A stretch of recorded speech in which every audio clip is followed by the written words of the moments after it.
Good evening. I'm Dan Eastgate, President of the Bismarck Public School Board. It's 5:15 p.m. on Monday, May 12th. I call this meeting to order.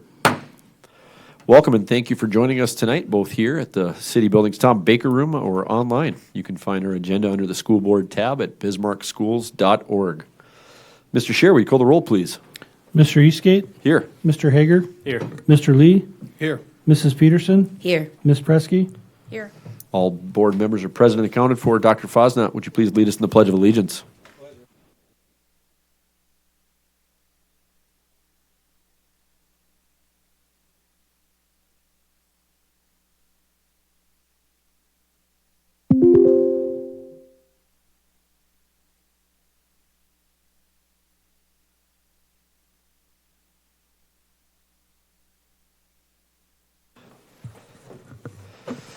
Item 1C is the BPS mission, vision, and values. The BPS mission is to empower every learner to thrive. The BPS vision states together, our strong relationships build inclusive, collaborative, and innovative environments that create agency and inspire a passion for learning, excellence, and discovery. The BPS values are inclusion, excellence, innovation, and leadership. You can also find a link in the agenda to the BPS strategic plan. Item 2 is to adopt the agenda. What are the wishes of the board? Mr. Lee. I move that we adopt the agenda. Second. We have a motion and a second. Any discussion? Seeing none, Mr. Chair. Hager? Yes. Lee? Yes. Peterson? Yes. Presky? Yes. Eastgate? Yes. Motion passes. Item 3 is focus on success. 3A, BPS 2025 to 2030 strategic plan. Dr. Fosnot. Good afternoon, board members. Nice to be with you again.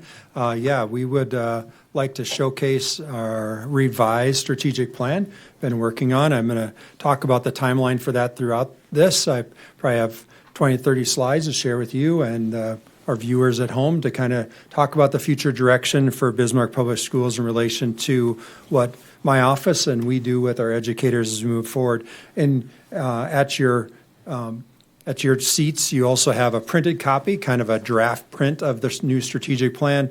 I will tell you there is an error in there. We found one over the weekend, so I'm glad we did a short run just to kind of get it in a printed copy to see how it works. So we'll be making more official copies after you take action later at the board meeting. So if we can, we'll flip over to a slide deck we're going to kind of work through today. Again, with a new revised Bismarck strategic plan. On the next page, we do just want to reiterate our vision and is unchanged from what we've had before, and some keys, and I'll bring those up later in the presentation. Some keys really are some of my purpose, kind of some of the keywords that I've been bringing forth during my short tenure here. You can see they're kind of based on each year and kind of things that I propelled forward, and you'll see those reflected inside the strategic plan. Hopefully you'll see some of that that flavor of maybe Jeff in there. So hopefully you like that and you see that.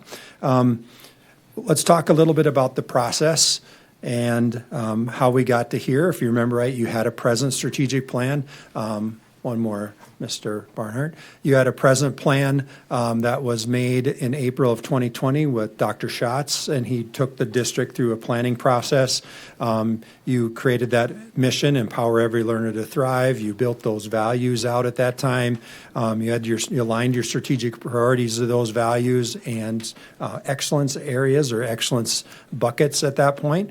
I bring this up only because last summer with the board and others, we began a discussion like, because their present plan is expiring, do you want a full rewrite? Do you want us to go through from 0 to 100 and do the whole thing? Or do you think you had a really good start with the work of Dr. Schatz?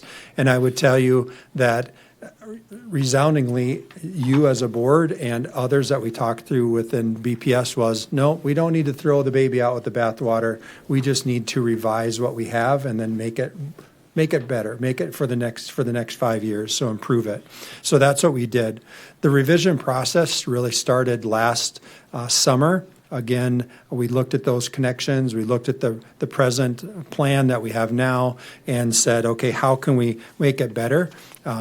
At that point, we looked at Dr. Ben Johnson, Mrs. Misty Frank became leaders on inside of my organization or the BPS under my leadership to propel us forward, and did honestly a huge lift, a Herculean lift, in getting the right people in the room to talk about where do we want to go for the next 5 years.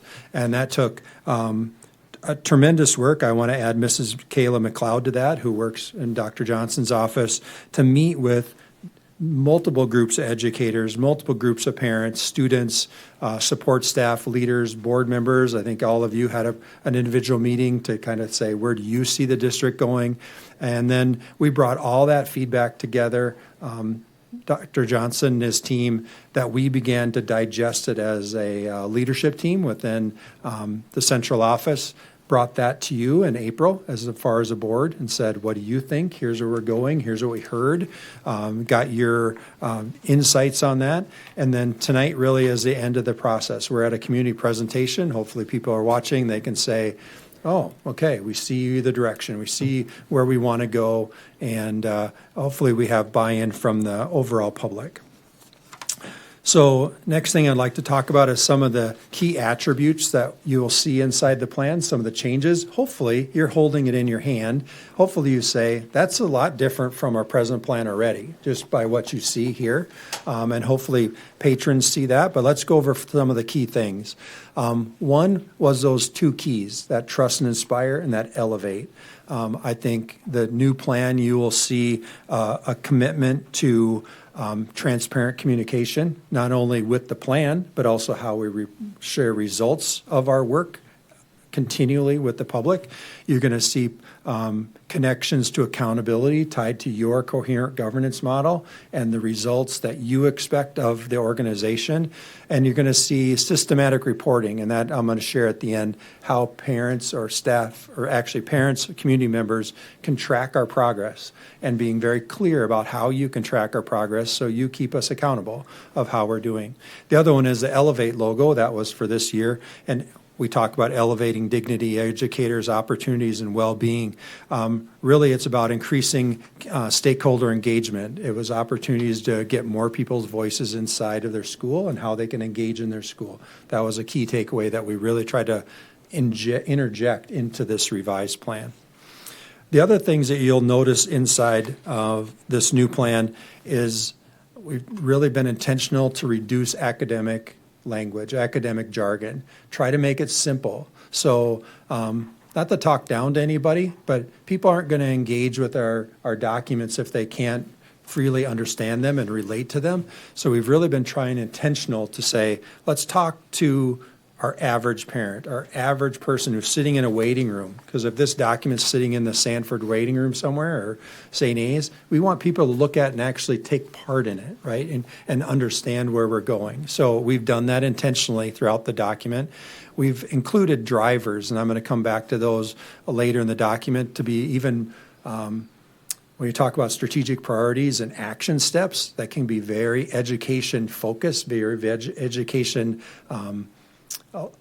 terminology of how we're going to move our organization forward. We've tried to talk a little bit more higher than that in terms that we hopefully the community can embrace and say we believe where our school's going because we understand the big drivers of what we're doing. And the other one is becoming media friendly. We've designed this honestly to be social media friendly so we can share it with our patrons, share it with our community easily, and then come back and reference it over and over and over again as we continue to do the work to move our organization forward. For those that, and it's hard to see on here, but it will be on our website hopefully this week, maybe probably is already if I turned around and saw Mr. Kuntz. But really every single page should be something we can snap out and put on social media and use it over and over and over again to remind people about where we're going, okay? We've also incorporated some logos, as you see logos on pages, and I'll share with the reason for that towards the end because we really think that's powerful to, again, make that connection to where our priorities are today, where we go for the next 5 years, and then the work that we do so we can connect that to people, for people. Sorry, get my next page to work. All right, so the next thing is the format as we go through the document. And again, paid people online, you won't be able to see this today, but board members, you can see in the document you have in front of you. Each page is laid out with a driver at the top. And again, I'll explain more what those are. You'll have a driver logo in the upper right-hand corner that's kind of representing that driver and will throughout the next 5 years. You'll see the key focus area. In this case, you're seeing career and technical education for all. We talk about that. We give us a little bit of narrative about that. The strategic priority is that big box in the middle. Like, what are we shooting for? What's the big thing we're trying to do? And I'm going to review those tonight. I'm not going to get into the deep strategies, but I'll get into those priority statements for everybody watching tonight. We did a lot of the work that Dr. Johnson and his team did. It was about some of these things we've been working on for years already. So let's highlight some of the successes we've had, some of the work we've been doing, so that when we continue on with those strategies, you know where we are, where we're sitting. And that's the highlights section. Strategies and actions are just that, what we hope to accomplish over the next 5 years. And then linkage results is new. You didn't necessarily have this in your last strategic plan, but we've been very intentional to link these strategies, this priority statement to your coherent governance results policies and other linkages that we have within HRS that we're putting in a school level document. So if someone wants to monitor this and say, how is the school doing on preparing for the future workforce, and particularly within CTE, they should focus on watching OE11 and R4. Those are the reports that they're going to see that result reported in, so they can track it if they were really interested in that section. So the present strategic plan, if you're ready. Any questions thus far? Board members, any questions? Looks like we're ready. Okay. Turn All the right. page. All right, so your newly revised strategic plan. Let me begin by saying we're not changing your vision. I think BPS's vision is perfectly aligned for the future. It was very good work 5 years ago. It's still really good work. So we're not recommending any changes to our vision. And during that time, you built out a portrait of a graduate that we reference in our present work today. We look at that as guiding our direction for how we want to build graduates and what we want, those aptitudes and experiences and those skills that we want kids to have when they graduate any BPS school, okay? So we still have maintained those. Next, you have your values. The values you built, again, 5 years ago, those are, I must honestly almost say evergreen. They are perpetual, basal, grounded views of how we operate our organization that I think everybody we've talked to has been very committed to that. They see the purpose for that, they see the direction for that, and did not want to change those values that we hold dear within BPS. So we're not changing them. We're just going to keep them. One thing that we are working on is the drivers, and to move our drivers of excellence from vision to reality, we've identified the priorities and the actions that align with these drivers. And the priorities serve as a bridge between our values and our daily practices, ensuring every action we take brings us closer to a more responsive, effective, and empowering educational experience for our kids. And the drivers are a way to take very detailed strategies and maybe difficult to grasp concepts for some people and give it a really simple, easy to understand, this is where we're trying to get to. This is our driver for that aspect of our BPS organization. So drivers' excellence are at the center of this plan. They're key areas we aim to strengthen across the district and represent the core outcomes we want to achieve. And they are designed to be very easily articulated, to be able to go into a large room of people and say, our drivers for learning excellence are these. And for them, I'll share them with you, are 3 big things that we're shooting for when it comes to learning inside of BPS. And I'd like to share those with you now. So inside of learning excellence, and we have these 4 key areas, these 4 excellence areas, which were in your last plan. We're maintaining those. The drivers are empowering learners, strengthening teaching practices, and pairing the future workforce. So again, the drivers, being new, I should be able to walk into any room, the Rotary, I've been to the Optimist Club, I've been to other organizations, say, what are you doing about learning? What are your big things that you're doing about learning? Well, we're empowering learners, we are strengthening teaching practices, and we're preparing our future workforce. And I believe that when you do that in that very simplistic form, people are going to say, yes, yes, and yes. That's what we should be doing inside of Bismarck Public Schools. Now, we can get into the granular detail, but really off the elevator speech almost. It's a really simple thing to address to groups around our community and say, this is what we believe in, this is where we're going, okay? So does that kind of make sense for the drivers, okay?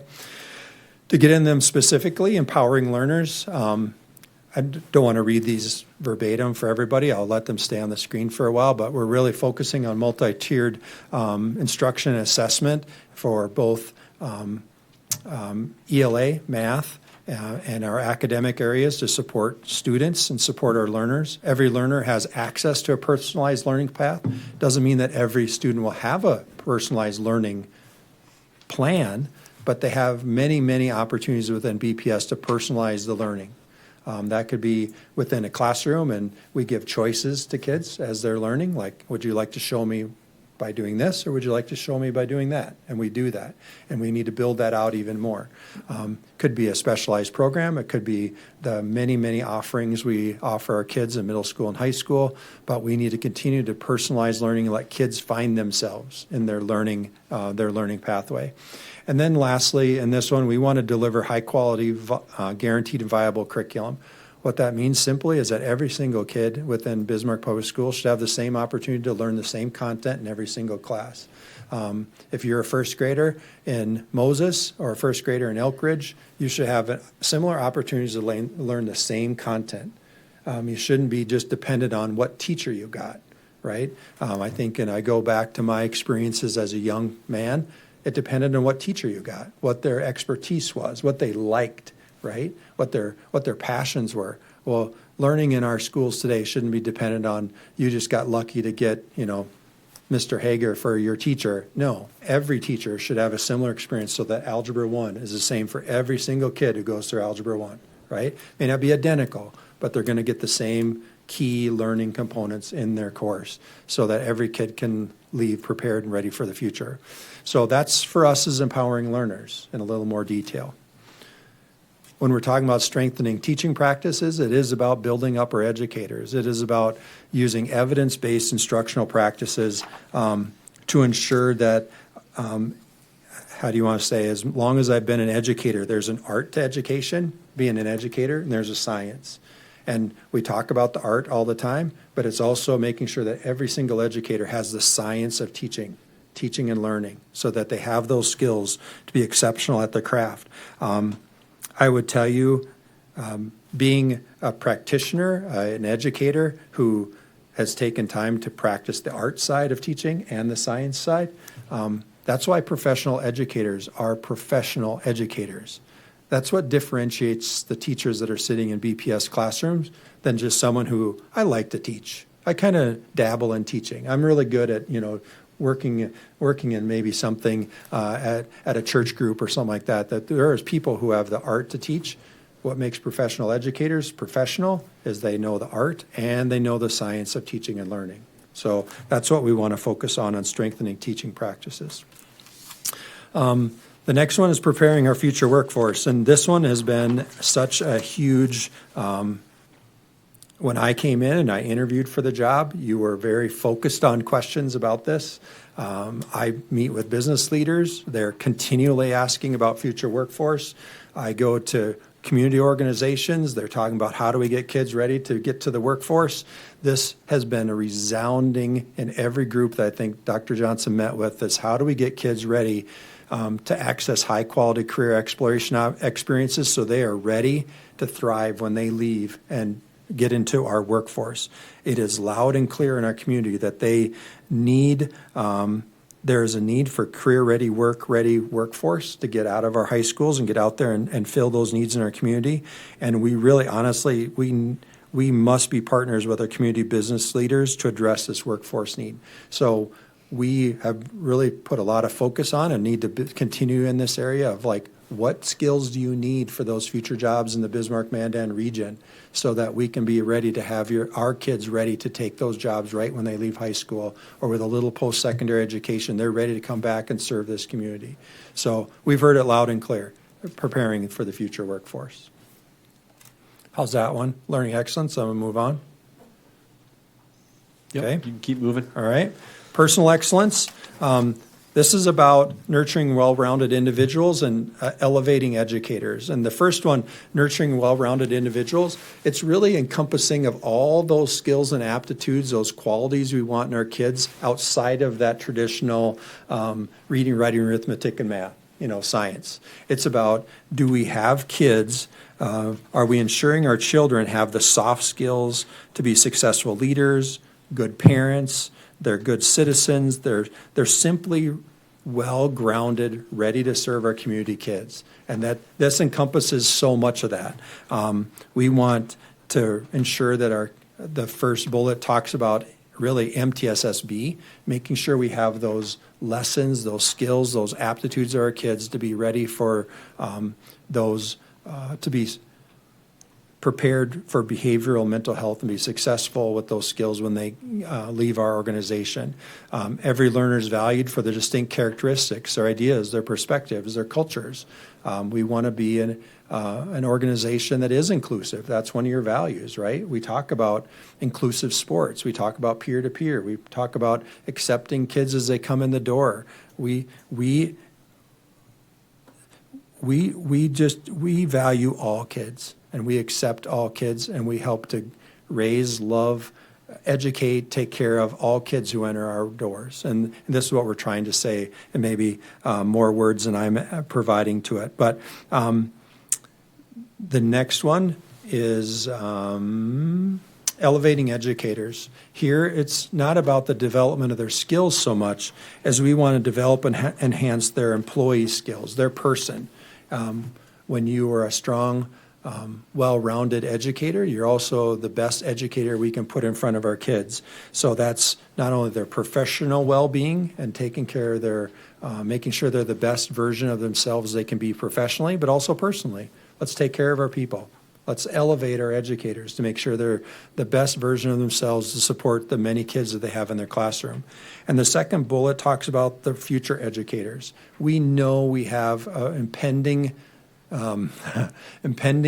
doomsday of where our future educator is going to come from. We already feel the pinch about where's that next educator going to fill our classrooms. That is a real challenge. We're taking intentional strategies, intentional steps to build future educators. Just like we're building future plumbers, engineers, doctors, we need to be that intentional to build future teachers. And so this bullet is reflective of that. We need to build those programs out more robustly. Any questions on that section? And board members, as we go through here, if something is said by Dr. Fosnant, feel free to turn on your light, and Raise I'll your come hand. to you once we Yes. hit a break, if that's all right. Okay. Environmental excellence. This is about the learning environment. That's the environment of BPS. So here we want to strengthen our community. We want to ensure we have a safe environment, and we want to enhance communication. So if we go to strengthening our community, we want to make sure I do believe, as long as I've worked in education, not every single person in our community is comfortable entering a school. Unfortunately, some of them had bad experiences in schools when they were young. And so we need to break those barriers down. We need to make sure that everybody feels comfortable in our schools, and we need to improve that to make sure they're welcoming and supportive for anybody who needs to come in our schools and needs us to help with their child or and support their family. And we also needed to be really intentional about empowering and engaging with parents and families to partner with them in how we deliver education within Bismarck. It is a partnership. It is not you only receive it because the superintendent directs it. Education in our community is a partnership, and we need to get back to focusing on that partnership and fostering that success for our children. The next one is enhancing communication. Again, it kind of goes from both trust and inspire and the elevate keys over the last 2 years. I think many things we've talked about is improving communication, how we communicate with stakeholders. This is addressing that. How can we ensure that our stakeholders are well informed, they have an opportunity to voice, they have an opportunity to share their ideas, and we relish that. We want that. and just making this a strategic priority, that's what we desire within our school. And the last one is ensuring a safe environment. We want to make sure that every learner, honestly, and when I say learner, that's just not students. We want learners when we use those words in the strategic plan. That's really anybody who's in the organization who's learning, and that could be custodians, the teachers, to secretaries, and our children. We want people to feel safe physically, emotionally, academically, and socially. When they're safe, and we give kids the opportunity to be safe, they can be successful. The last bullet there is not only being safe in the physical world, but being physical in the digital world. We want to make sure kids are safe when they get online and they have the skills to be safe. That's a wild, wild west. We sometimes say we got to give them good skills, right? So they're safe in the wild, wild west. And lastly, operational excellence. It's dealing with a lot of things that Mr. Scheer and we talk about daily, but the first one is building partnerships. We think that's really important for operational excellence, and we want to provide efficient, responsive services. In more detail, you've heard about these, right? We talk about those business partners, those community partners all the time. They're so vital, particularly within our career and tech ed programs, but we have business partners in healthcare. We have business partners in how we serve our staff, how we serve we have multiple service agencies that help support mental health and behavioral health for our students. Those partnerships are critical, particularly in a time where resources are limited. If we have resource constraints, we go to our community partners for help. How can you help us achieve our goals? And the last one is providing efficient, responsive services.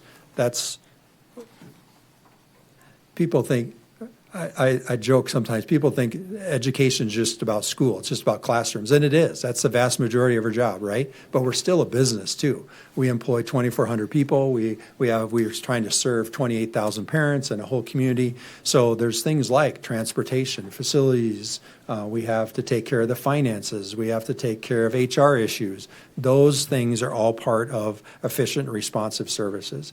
We got to do that well. We got to do it lean. We got to do it to not only save taxpayer dollars, but to provide a really high quality service to all those we serve in our community, including students, staff, and our parents. So that would be the key drivers. I guess so you go back to that and you think about the drivers and how they emulate the big themes that we want to hit within the organization. So I'm going to move on to accountability if you're good with those. Okay? The accountability side, this is probably really hard to see for viewers online, but it is part of the strategic plan. It's right towards the last page. We're trying to identify every one of those things by season that you can watch as a patron to say, how do I check if the school's meeting these drivers, these strategic priorities? How do you know if they're reaching the goal? We don't want to hide behind a wall. That's not the intent. We actually want to hide in the full bright sunlight, 96-degree day. We want to be out in the sunshine and everybody can see what we're doing. And by providing the list, we hope that people can really access, like, what should I be watching if I'm a parent in the community? What should I be tuning into to make sure my school's doing the job that we want them to do? That's trying to articulate that to anybody who reads this document.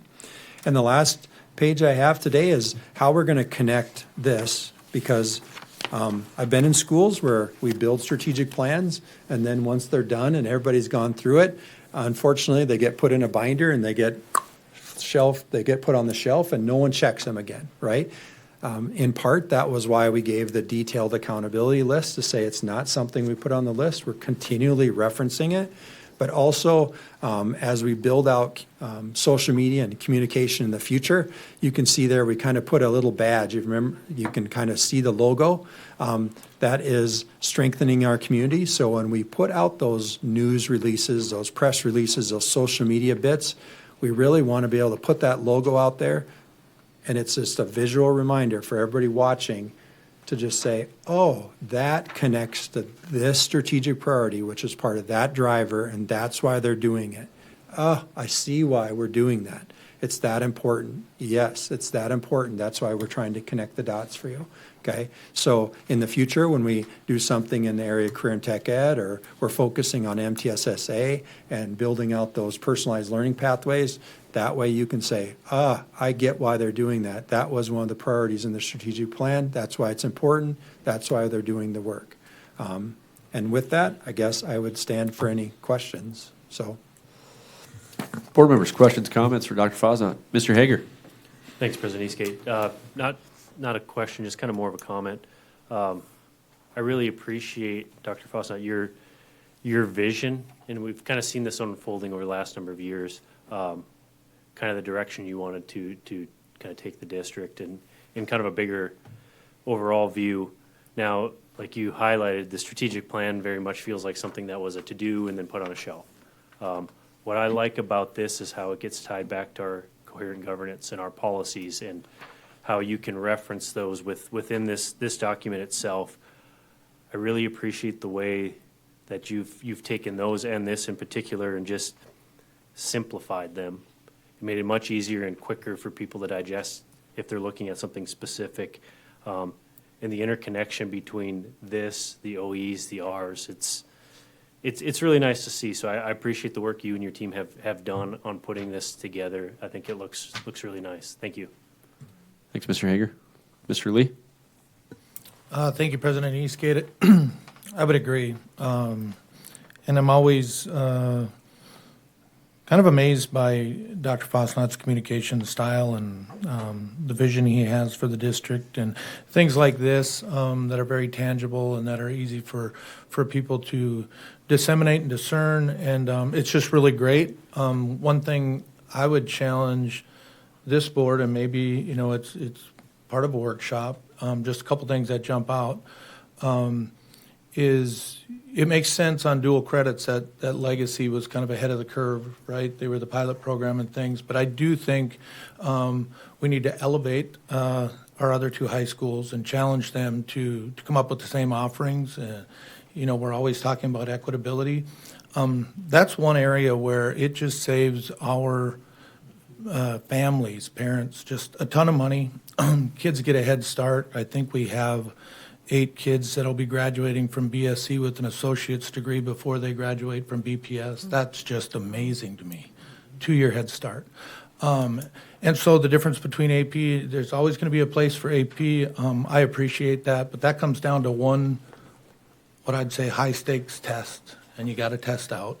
And the dual credit is probably mimics more of a college class. Your coursework is graded, and the downside could be you get the grade you get is on your college transcript. But I'm a big believer in dual credits. The other thing, and Dr. Fosnot talked about keeping teachers and students safe in the wild west. Is my hope is that we get past the wild west and we bring some civility back to our buildings. And one thing I would challenge the board on is that we need to really talk about when a building team, principals and APs come together and say, this child, it's not working for them, we can't have them in our building for a myriad of reasons. We have to get back to it being a privilege to be in our buildings, and there has to be an expectation of how kids are handling and conducting themselves. And I've heard more often than not of, that we're not really, in some cases, not really doing anything for the kids. They're not getting educated by keeping them in the schools. So my point is, if we're told that there needs to be an alternate setting for a student, that it would become our problem, that we have to address it in some way, shape, or form. And I trust our principals and our APs that they don't give up on kids ever, and they certainly want them in their buildings. But when they say they need to be out, I think we have to take that a little more seriously. So just my comments. Thank you. Thank you, Mr. Lee. Ms. Presky? Yeah, thank you to you and your team to put this together. Love how it's laid out, the colors, how everything's pulled out and pulled together, really, to make everything coordinate, like others said.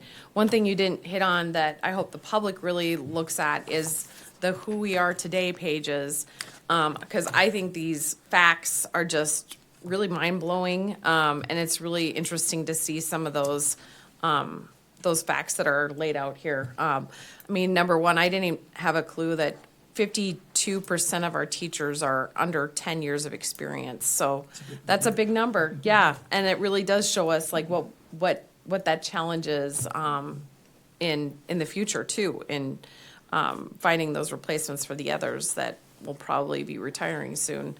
And English learners, 3% of the students in total don't know English and speak over 60 languages. I mean, there's lots of those different details that are in here that I think are really interesting to the public. And I think this is just laid out in a really easy to understand way. So appreciate it. And I hope that our parents and community out there takes advantage of this and picks it up and looks at it and can understand what we're doing, what we're working towards. Thank you.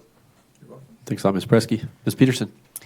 Yeah, thank you. And I won't repeat what others have said, but one of the things that I want to thank the entire team and because, we've gotten to see this. This isn't our first rodeo. We got to see this throughout the process and really coming through and being a part of of not only making sure that it was meeting the needs for what this current board is compared to where we were before, and then also really aligning several of the things that you've been trying to do this entire year and making sure that all the way down from your role in the district office down to each individual classroom. I think that is emphasized here. So just want to thank the team for putting it together. I can't wait to start seeing it in waiting rooms and seeing that final copy. And so appreciate that we've got a really good communication tool for the next 5 years. Thanks. Absolutely. Thanks, Ms. Peterson. Yeah, Dr. Fosnant, just my last few comments here. Thank you. Thank you to you, to the team, Dr. Johnson. I know you took the point on helping put this together and gathering information from board members and educators and stakeholders in our community, from parents and students and all kinds of people. So I appreciate all the time and effort that went into that. The board really, talked and addressed a lot of the things already that are going so good, and even some things that we can continue to work on because we see what we're saying as a district we're trying to bring to light. So thank you for that as well, Mr. Lee. Ms. Presky kind of took the one I was going to talk about as well. I love these who we are's, these graphs. She mentioned 52% under 10 years of experience. Also, though, I love the 60% of our educators with a master's or higher. I mean, we have great professionals. We have people that they're dedicated to their craft. Both the science and the art, as Dr. Fosnant talked about earlier. I just love that, overall our strategic plan here talks about students, talks about our buildings, our educators, our families, really everything that makes up a community and makes BPS what it is. So we'll be able to talk about this a little bit more as we see it in matters reserved for board action. But a big thank you for this, because I know this wasn't just something you threw onto a Word document and hit print. Right, Dr. Johnson? Dr. Fosnant. So here we are, and just appreciate that this is also the social media side of it with Mr. Kuntz, and that this won't just go on a shelf. I like that there's pieces here that we can continue to put out to the public, and also for myself. I remember talking with Dr. Johnson about it in mind. I just said I don't want it just to be something that it's important we have it. I think we can all agree to that. But we don't just want to put it away. I'd love to be able to revisit these things more regularly. It's still important, but we need to keep it in front of people. So I'm excited that Mr. Kuntz is going to be able to take these and do that. Something to add to that, Dr. Fosnant? Well, and I appreciate, I did skip right over those who we are pages, but because the intent was to have something that is in people's hands for the next 5 years, the intent was to be able to always have people think, well, when was this published? Oh, 2025. Here's where we were today. So that when they see it, hopefully in 2029, we're still looking at it. Hopefully, we're still looking at it, right? Yep. We can go back there and say, wow, we've changed. Because when we went back and looked at the one you have now, it's like, wow, we have changed a lot. We have new buildings up. We have many more kids. We have just different challenges. It's always good to remember historically. And that page you will continue to see, like in my summer, my district report and the district's district report. So we'll hit those same values, so you'll be able to keep over in time. But we really thought it was a snapshot in time. It's just to remember who we were in 2025. So thank you for that. Appreciate the kind comments. And yes, I have an exceptional team that made this really easy. So thanks. Thank you. Moving on with the agenda, we're on item 4, which is public comment. The board recognizes the central role that parents play in the education of their children and support active parent involvement in the educational process. The The board's practice of public comment reflects and aligns with policy BCBA and the spirit of its intent. For classroom issues, it's best to follow the chain of command from your classroom teacher to the building principal to the assistant superintendent and ultimately the superintendent. For any district-wide issues, please reach out to Dr. Fosnot. If you do speak tonight, we simply ask that you be responsible, be helpful, and be respectful. Our BPS students deserve to have adults model the expectations that we have for them. Groups are urged to select one spokesperson. Individuals will be limited to no more than 4 minutes and will be notified with 30 seconds remaining to conclude their remarks. The board does not debate issues as presented, but will take such matters under advisement. With that, please stand and approach the podium if you'd like to speak tonight.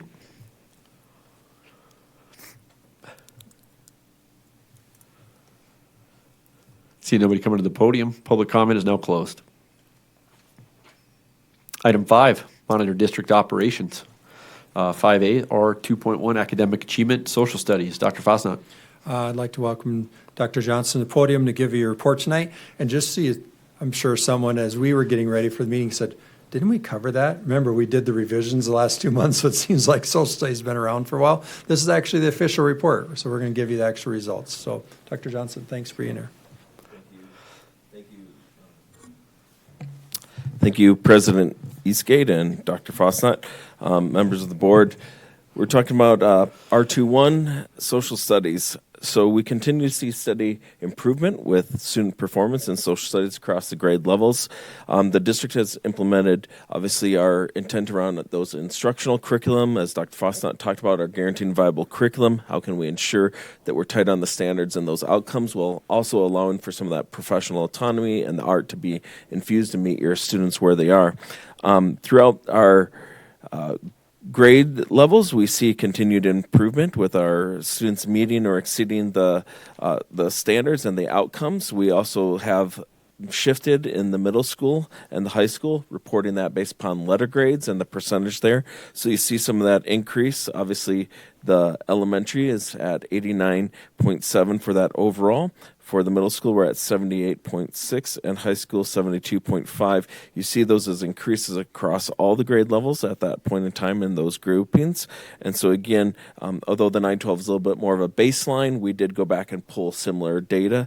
But now that we're using letter grades, we can compare that. So that's why that part is shaded in gray. But again, increases as we educators and students continue to just be tighter about here's the standards and here's the outcome, the essential learnings, and what we want them to know. We do know that there's been a lot of work that crosses over with our context-based literacy. So the work that you've heard from about wit and wisdom and other literacy ties so much to social studies. Again, the content and how we're teaching students to learn and be able to read to learn and access that. We also see the work that you've heard about with aligning vocabulary. Again, we were doing that in all subject areas. That discipline literacy, the science of reading, continues to show up here as social studies, and I think that helps make it even more accessible to students. Thus, that's part of what we believe helps lead to students being more successful in the class. With the intent for the professional learning, we continue to look and implement those proficiency skills. Again, how can we turn those into essential questions, and how can we make that be really that driving those whys, the learnings, that outcome that we want for that. We know that we have great guiding coalitions where we have representatives, and again, some of that will be talked about in the OE11 here at the end of June, but we have lots of people who apply year to year to be on those guiding coalitions. These are the teachers across our schools and across the content areas who are representing their fellow colleagues and providing input, so it's that evergreen always doing that work and always refining, as well as when the state or others, there's new proficiency scales, we need to develop and see what that is expected in terms of outcomes. We continue to do well there, and you can see the civics exam as well on the second area of 99 plus percent, 99.9% of our students. And again, there's a few exceptions for students that we opt out of that due to some academic challenges. But again, within that, that's a high percentage, obviously, where we're wanting it to be above the target of 98.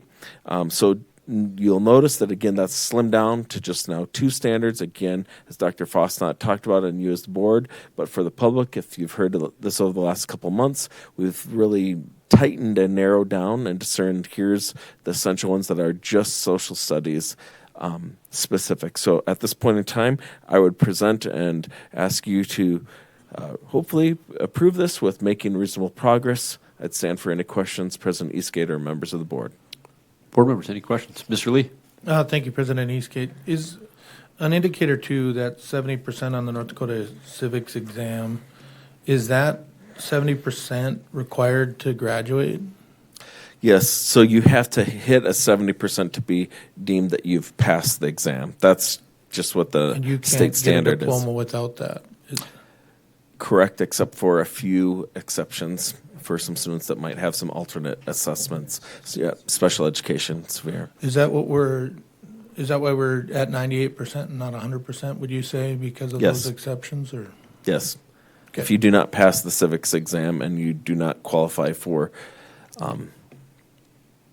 an accommodation, or then you would not be able to graduate now. So most of our students can pass this at some point in time. We used to offer this as a middle school test, but we've really moved that into now the junior and then senior year, and some students that may move in from out of state need to be caught up. But again, the questions are similar to what would be asked if you were going to have a citizenship exam. And so again, I go back to when we're talking about social studies, hopefully we're graduating students that are jury ready and civic ready. You know, they're ready to vote, and they'd be someone that you would hope would be able to sit in good reason on a jury of your peers. So I think that it's important, and are glad that we're making that progress. So, Board members, any other questions or comments from Dr. Johnson? And if no more comments, how would the board find us on our 2.1 social studies? Ms. Peterson?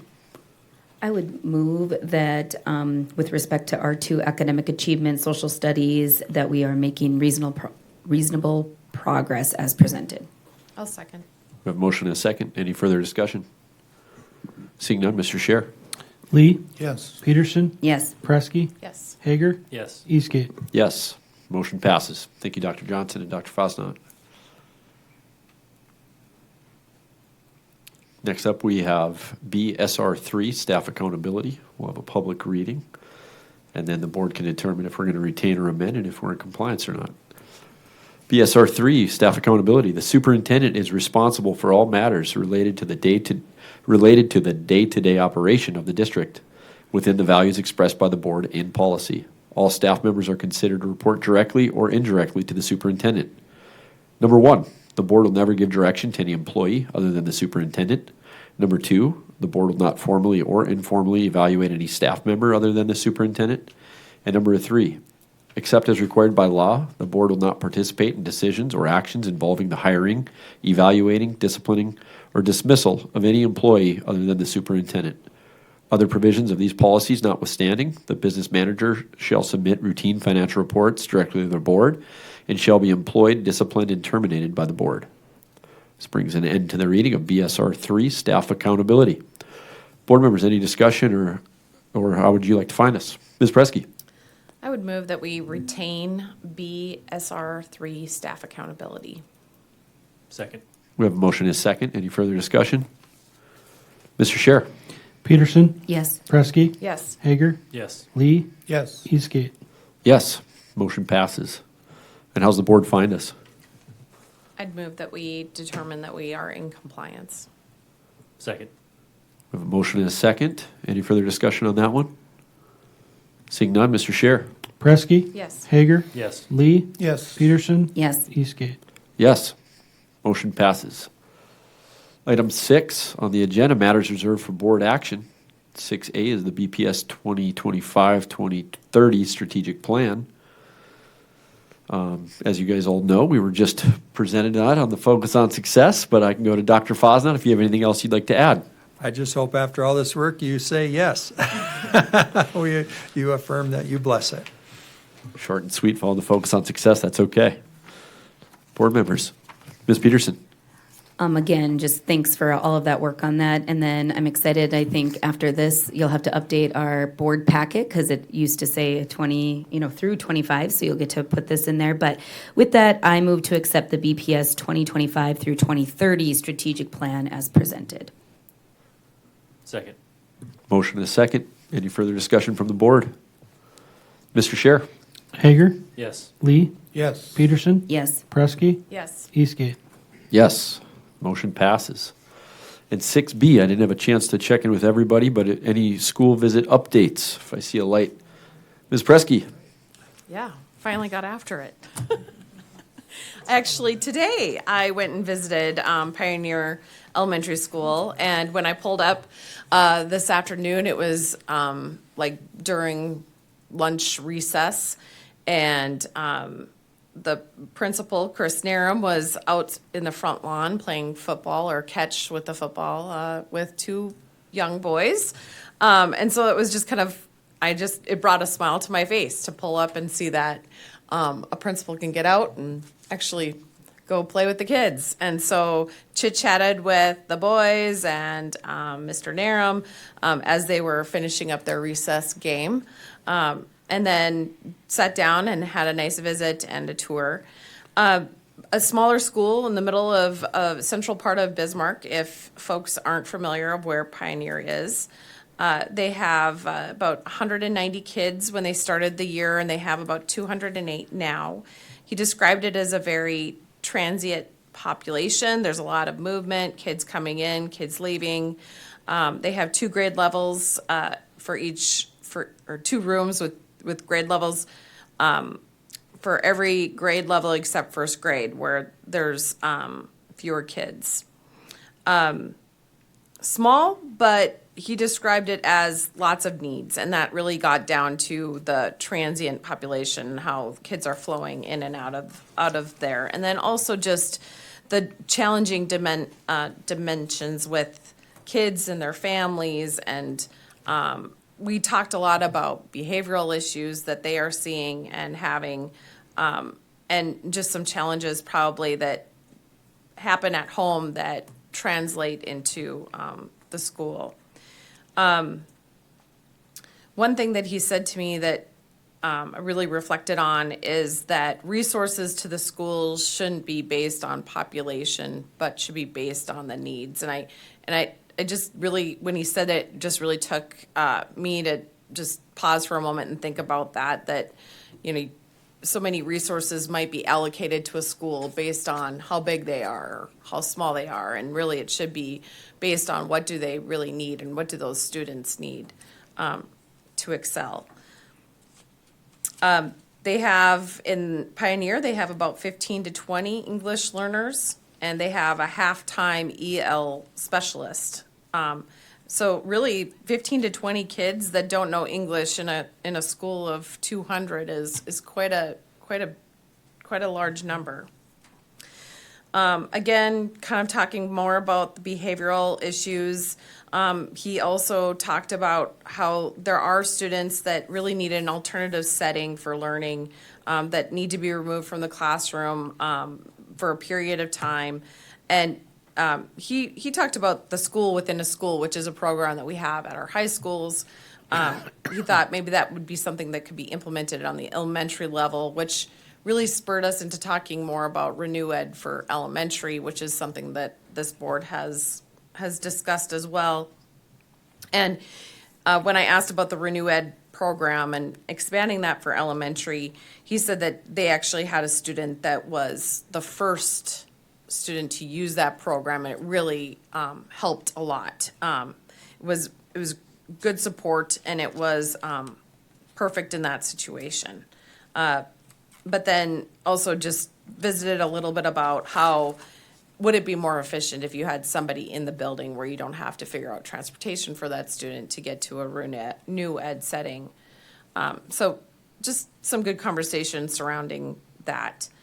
One program that he talked about that I thought was really interesting was called relationship mapping. And this is the first time I've heard about this with any of my school visits. But they have staff that indicate with color codes, like how well they know students in the school. Do they believe that they have some needs that need some more attention to, that they can help with, whether it's at home or behavioral challenges? And then how well do they know that student? Do they have a relationship with that student? And then the student does the same thing, and they kind of match students up with the teachers then. And that staff is assigned a student, 1 to 2, each staff member is assigned to just touch base with that student then throughout the week. Might just be checking in, hey, how are you doing? But really to just build a relationship and being very intentional about creating more relationships for the students in the school. And it's not just teachers that are involved in this, it's really the whole school. So it could be the janitor, the cook.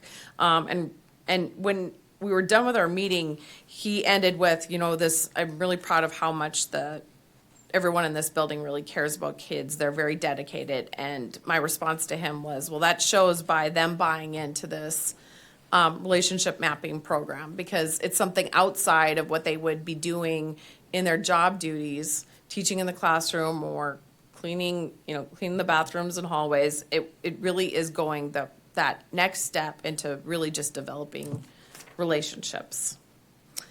As far as the facility, it is an older school. Asked him what some of the needs are there. An elevator, that school too has a few different areas where there's different flights of stairs and it's not handicap accessible. So an elevator is needed, or some sort of making that building more ADA compliant would be good. Also he indicated that they would like a more secure front entrance. And then they also have 4 portables on the grounds and only 1 is being used, and kind of said, I'd like to get them out of here. So I guess that's something else. We put a lot of portables in place and then did some redistricting and reworking with our schools. And so it might be time to look at where those buildings are needed and where they're not, and free up that space.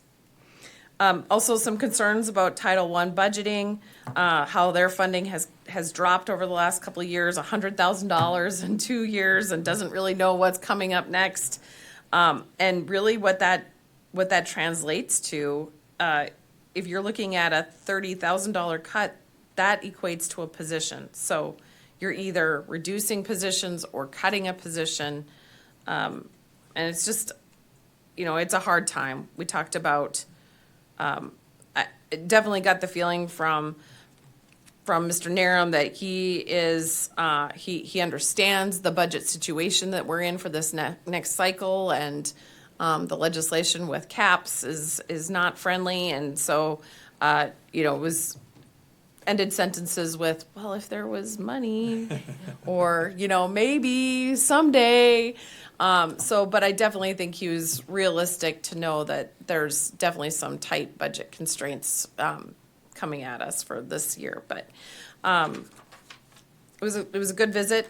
I played volleyball in the gym, but haven't been past the bathrooms, so it was nice to get a look inside. Thanks very much, Ms. Presky. Appreciate that. I actually have a short and somewhat sweet school visit to report on, because it was a couple of weeks ago, and it happened to be at Centennial Elementary, where Mr. Narum had been the counselor when all my kids were there. And it was because my school visit was scheduled on the same day as Governor Armstrong meeting with many of us board members and Dr. Fosnot to sign a bill there at Centennial Elementary. So I'll just touch on a few quick things, but Ms. Jessica Nichols and I met together. I was greeted, like I said, my kids had gone there, and I had a chance to talk to board member Lee while we were getting ready for the signing of the bill there at the school, and I know it was fun for him too, because his kids attended there, and it's just, you feel like you spent a lifetime there, and then it feels like it's been a while, right, John? And then when you get to be back, it's always a lot of fun. And the educators there, as I was waiting for the meeting to start, I'd gotten there a little early. I had a chance. I just want to pick on Miss Megan Crawford just a little bit. It was really good to see her and some of her other, I won't be able to mention every teacher by name necessarily, but there was a fleet of them. And I think they might have known the governor was coming, because they were wearing T-shirts that said things like support public education and things like that, which I thought was awesome, which was great. So it was good to have the governor's team there as well, and to see so many educators. Some of the things that Principal Nichols and I had a chance to talk about, the space at Centennial, there's some tight spaces for even just having meeting rooms, conference rooms. I know the same is true. It wasn't my school visit, but Centennial is kind of a sister school to Solheim. They were built at the same time, and some of the similar space issues where the gymnasium's also used for the lunchroom, and so some of the turnover of all that just creates some tough times during the day, both to make sure that kids are getting fed and we're getting the instruction time and the prep time to get all those spaces ready. These aren't things that are necessarily new to us in the district, but I think it's so important just to mention because it's a real thing. While we continue to grow and we have to build new schools as well as our community grows, we still have to take care of some of those schools that have been around for a little bit longer, just like Ms. Presky was just talking about with Pioneer. Also, we talked a little bit, obviously, with some busing, timing changing, and also behavioral things that sometimes come up on that. And I was real impressed with Ms. Nichols said that, even their bus drivers, they have the right to come in and they let the office know about if there's behavioral issues, and that those are things there are write-ups essentially that go on. And I just thought it's good for people to hear that too, that we do, our people are equipped.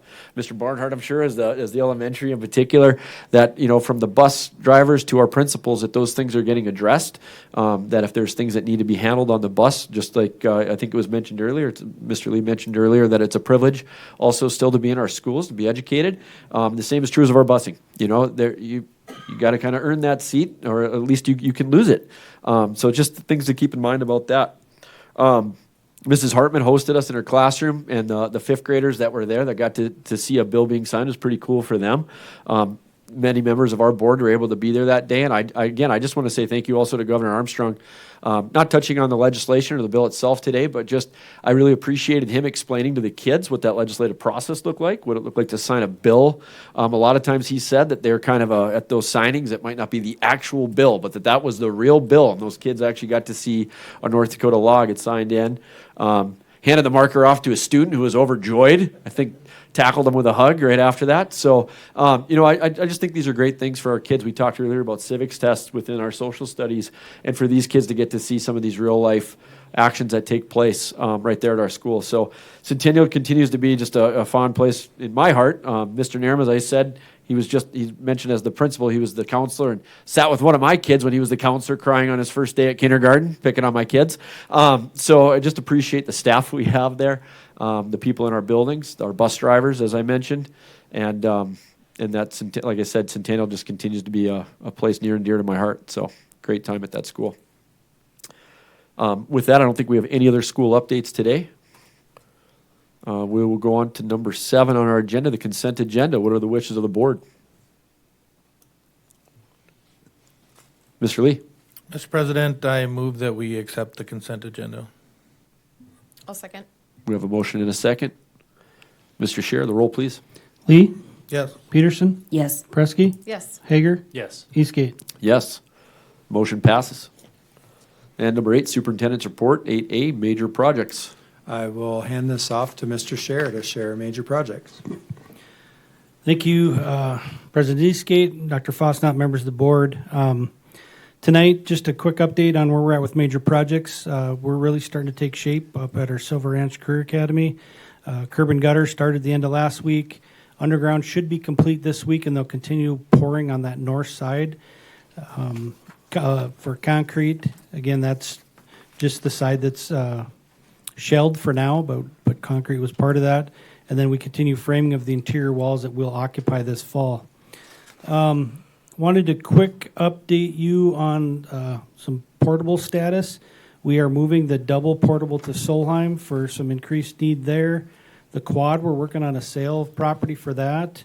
And then just remember that we did bring 4 elementary projects. So, and Pioneer was one of them. So hopefully we can get them an elevator, and we can, part of that is we need an addition. So strategically, we've left those portables there so that we can also do that project. So I think Chris would agree that he would want them gone, but he wants his project even more. So in front of you also is the financials.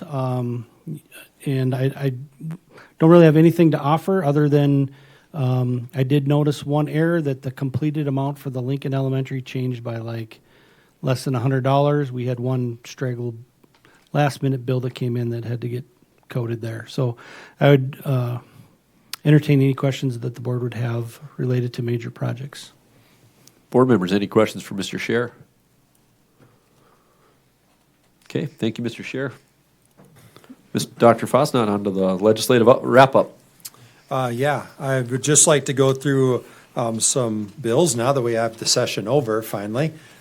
Seemed like a long session for all involved, and I'm sure legislators too, but I'd like to just hit a few bills I think would be of interest to you and also, I believe, our listening public. So we tracked 91 different bills that all ended up in either passed legislation or something that was vetoed or defeated. So it was an extensive amount of bills that we were tracking this year. 61 of those were actually passed into law. I'm not covering 61 bills tonight, but we are working on addressing 61 bits of legislation.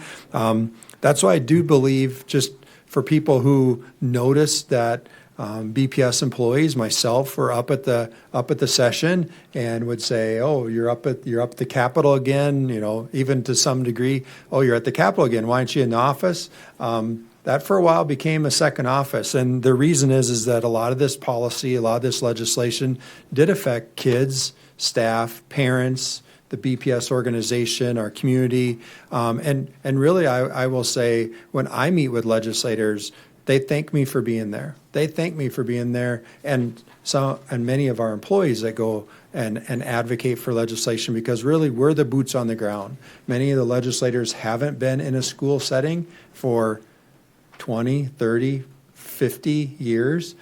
So we're kind of that touch point of how's that legislative idea going to impact our classrooms. So we take that very seriously, and we work very hard on it.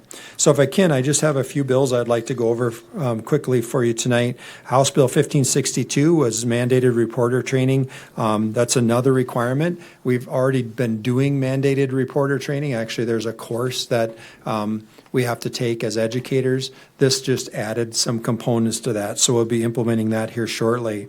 House Bill 1223, suspension and expulsion. This was really put forth by your BPS and large schools, what we call the study council, the big 9 schools.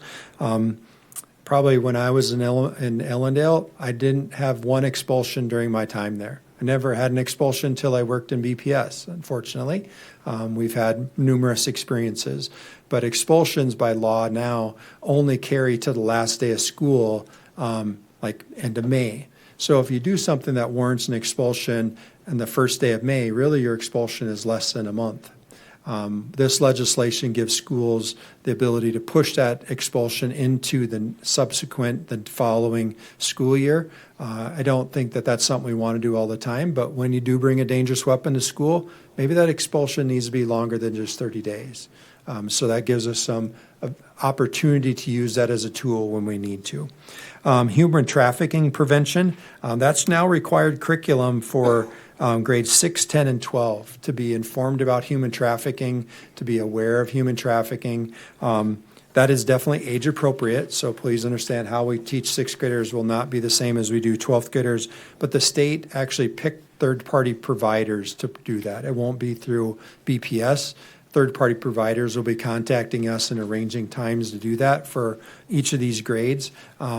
We have not heard that yet from them, but we will be having to schedule that in because that's a required component of being in those grades for those students.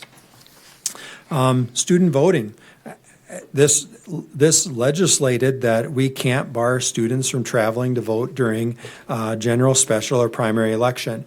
What I'm really proud of is as we worked on this legislation with some legislators within Bismarck, it's like, we don't need legislation for this. I appreciate that maybe this is a problem somewhere else, but inside of Bismarck, we have always allowed kids to go vote. If they have, they say, we need to go this hour to go vote. Here's my voting location. We've always allowed that, even to the point we've allowed kids to be election workers with no absence. You can do that without it working against you as far as your absence count, because we want kids to vote. We want them to work polls. We want them to get that civic experience. So I'm really glad to see that actually being codified in House Bill 11678. Science of Math was Senate Bill 2213. If you've heard the science of reading, Dr. Johnson kind of alluded to some of those things within literacy today. We've been working on that. I'm going to look over at Mrs. Peterson, I think 4 to 6 years we've been working on science of reading through the Department of Public Instruction. It was legislated and required for all teachers who teach that within the primary grades to have that training.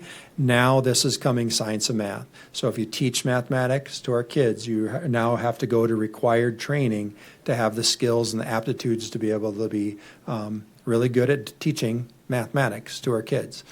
So that was imposed by the legislature. House Bill 1105, virtual policies. If you remember 2 years ago, the legislature passed kind of a very comprehensive, broad virtual learning experience, kind of a choice bill. We've worked with the department, we've worked with CDE and legislators over the last 2 years to say, we need some reasonable common sense guidelines when we allow those virtual opportunities for kids. Things like you need to register in a window. You have a certain add drop timeline that you have to adhere to. So we can run the operations side of teaching and learning and make sure that our classrooms have teachers in them. And so this legislation just provided some of that guidelines. It helped allow us to be a little more flexible in that application of virtual learning, but still allowing kids to take full advantage of coursework within the Center for Distance Ed.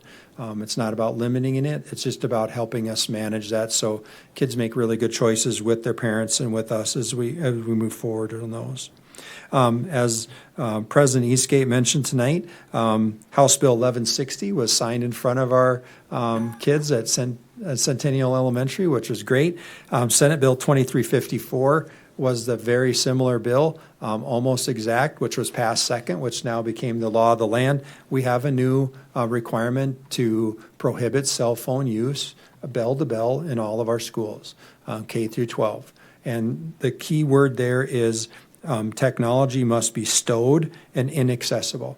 And so we're composing working committees right now, actually with our school leaders, educators. We might loop in some parents and community members on that at some point, but we really just need to get our hands around the legislation, start to say what are the rules, and so we can craft really good policy for acceptable use. And I gave you the policy references. FFI is student acceptable use. We'll be making some modifications there, and then probably also composing rules to put in the handbook so kids know what the rules are and what the consequences are for not following that legislation. House Bill 1369 was the K-12 funding bill.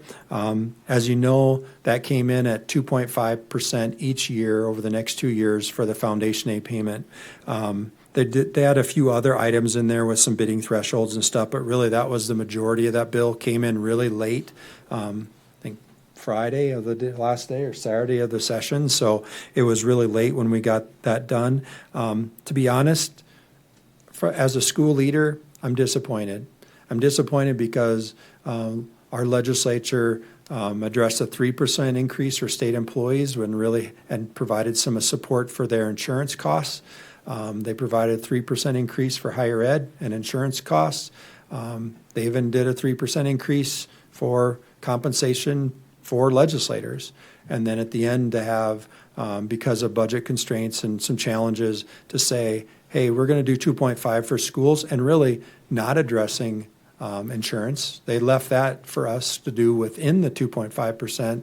And I just think I'm disappointed. I thought we could do better at the end. We advocated for that, but we will work through it for the next 2 years, and we'll do the very best job we can. I hope everybody in the community knows that. We're going to continue to do the very best job we can.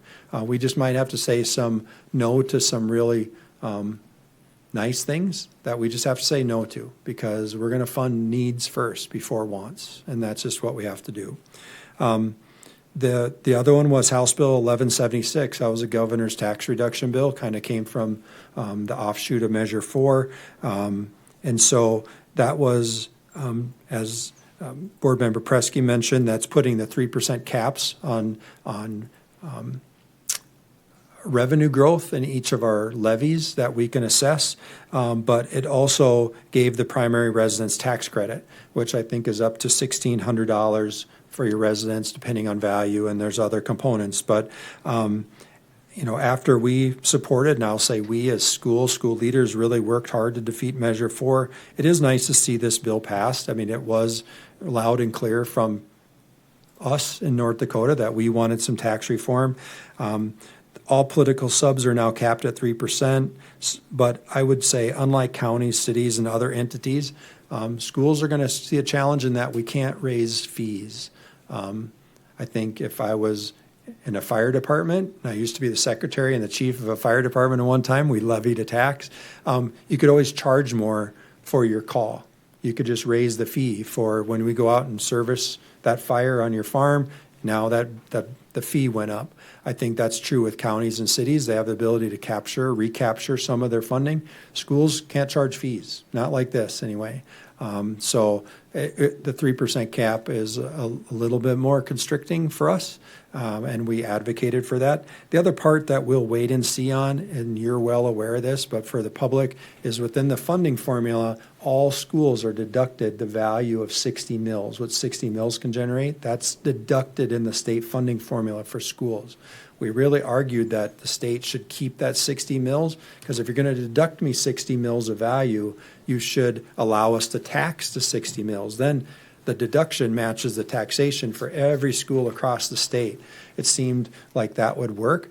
But of course, if you did that, sometimes that 60 mills could raise by more than 3% based on valuation changes in your community. It became really difficult, I think, with the legislation to say we're 3% capping. We'll see how that affects the formula. The legislators did say in 2 years we'll come back, we'll look at this and the impact. I think if we saw some rapid valuation growth in part of the state, we could see schools that were really negatively impacted by the cap and the 60 mil mandated deduct. And so we'll see how that plays out. And I think lastly, transportation formula. We did see an overhaul in transportation that's now a little bit more connected, not 100% connected, but a little more connected to the funding formula. However, the state really is underfunding transportation. We talked about costs for busing and transportation. Even with the change, the state will only be picking up about 36% of the actual cost of transportation within all schools statewide. Well, that's well behind that 70% that they're doing for general education costs. And transportation is just a challenge. And we know over the last 6 to 8 years, transportation costs have really escalated. So we did lobby on that. We did get some good work there, so we're very proud of that. And lastly, maybe what didn't pass. Those are things that passed. 3 bills that didn't pass. House Bill 1191. That was the open transfer bill. That allowed any student in the state to transfer to any school, any high school, whenever they wanted to, any day that they wanted to, and be eligible to play. And we argued that. I mean, I'm all about school choice, and you can make the decision you want. But we said, can you imagine after the W-Day tournament that all the right kids transfer to the other school to make sure that they're on the right team that's going to state? Theoretically, with the legislation, they could have. And so we really said, there's some slippery slope there. Well, I was glad to see that get beat. And House Bill 1540, that was the first education savings account. And thank you to Governor Armstrong for a good veto on that bill. Really appreciated his support on that. And also the governor's veto on Senate Bill 2307. That was a library bill. Just for the sake of everybody listening, I'm not about putting bad books in front of kids. I'm not. I will. If you have a book, you have a concern, all you have to do is let us know. We have a policy, we have a process, right? The challenge we had with this bill was really every system, technology system we put in front had opportunity for kids who had to be age verified. Well, very few of those online ebook platforms, research platforms had that age verification built in. It really wasn't even able to be built in. So really we were saying we're going to have to get rid of all these services for kids that they can look up information, they can do research, they can do that because they couldn't age verify. So we were really looking at what the cost would be, which when they did the fiscal note on this bill, it was in the millions for schools. And then they took the fiscal note out, and it's like, well, now we're just going to have to cut them all. And so it was good to see, again, the governor's support on vetoing what was kind of a very tricky bill as far as implementation. So I would stand for any questions on legislation. Board members, any questions or comments? I don't see any here, Dr. Fosnot. We can All right. move on to the item C. Last thing, I think we finalized the date. If it's all right, I would just have you check them. Let's not finalize them tonight. I'll let my office finalize them. Mrs. Estabrook can reach out to you. But we're looking for a budget workshop, probably in that Friday, August 1st range, if you want to check your calendars, okay? Be thinking about that because that budget cycle happens and we got to live by the dates and the times, okay? And then probably have a special meeting to approve the budgets Thursday, August 7th. That we have done that normally as a call-in meeting. So we'll send you invites on that and just reach out to you on that and finalize out more, but we're already planning for that. And the other thing I guess I'd like to ask you is we did it last year. Would you like my office to organize a day and a half retreat where we can talk about some of these issues, finances, budgeting? I can come up with facility needs, fiscal needs, federal fiscal needs that are coming. We probably could spend a lot of time talking about some good topics. So behavioral health would be a good one, Mr. Lee. We can talk about some of those issues if you would. Would you be open to something? Would you like me to shoot for June, July? Board members, any comments on appetite for board retreat? Mr. Lee? Thank you, President Eastgate. I definitely think there's value in the board retreat. I think last year's was about the right time, but of course we have to try to get all of our schedules to match up, which is always tricky. But I think July would be mid to late July would be a good time. Other board members? If you're saying July, if you're okay with that, just I'm looking for head nods and confirmation. If you're looking for July, then I would find some windows of time and probably send something out so you can doodle poll it or something to say these all work so we have an idea of what's a good working time so we can do that. Then we can discuss like where do you want to do that here? Yeah, we're just the logistics of it. So Sounds good. okay. And board members, if not tonight, then on commenting on that at all, if you can just check your schedules, maybe get back to Dr. Fosnot's office or myself, and we'll try to nail something down, depending on what people have available. I know in the past, some retreats have even taken place right here. So just depending on what everybody feels like we need to do to get things accomplished and cover all the different topics that we want to dive into. So just appreciate feedback on that at a later time then. With that, Dr. Fosnot, I don't want to cut off your report as you break your pen. No, I'm done. End of the superintendent's report. With that, all agenda items have been considered. I declare this meeting adjourned.